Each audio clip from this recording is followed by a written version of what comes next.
আসসালামু আলাইকুম ভাই, কেমন আছেন? ওয়ালাইকুম আসসালাম। জি আলহামদুলিল্লাহ ভাই, ভালো আছি। ভাই আপনার নামটা বলবেন প্লিজ। আমার নাম হচ্ছে খুরশেদ আলম। জি, আপনার হোম ডিস্ট্রিক্ট কোথায়? আমার হোম টাউন হচ্ছে টাঙ্গাইল। টাঙ্গাইল। আপনি কোন দেশে যাচ্ছেন? যাচ্ছি হচ্ছে সিঙ্গাপুর। সিঙ্গাপুরে। স্কিল নাকি আনস্কিলে? না, এখন বর্তমানে আনস্কিলে যাচ্ছি।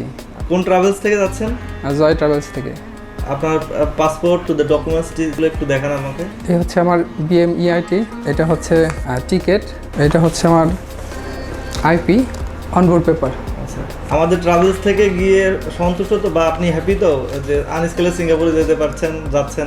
জি ভাইয়া আলহামদুলিল্লাহ। তো ঠিক আছে ভাই, ভালো থাকবেন। আর অবশ্যই সিঙ্গাপুরের rules regulation, labour law maintain করবেন। ওখানকার লেবার ল কিন্তু অনেক স্ট্রিক্ট। কোনো ধরনের অনৈতিক কার্যক্রমে যুক্ত হবেন না, কোনো ধরনের অকারেন্স করবেন না প্রতিষ্ঠান কিংবা কোনো মানুষের সঙ্গে। যে কথাগুলো বললেন হয়তো বা চেষ্টা করবো ওইখানকার নিয়ম কানুন আইন সব কিছু মেনে চলার জন্য। তো আপনারা অনেক অনেক ধন্যবাদ, সবাই জন্য দোয়া করবেন। অনেক অনেক দোয়া রইল আপনার জন্য। ভালো থাকবেন ভাই, আল্লাহ হাফেজ। জি আল্লাহ হাফেজ।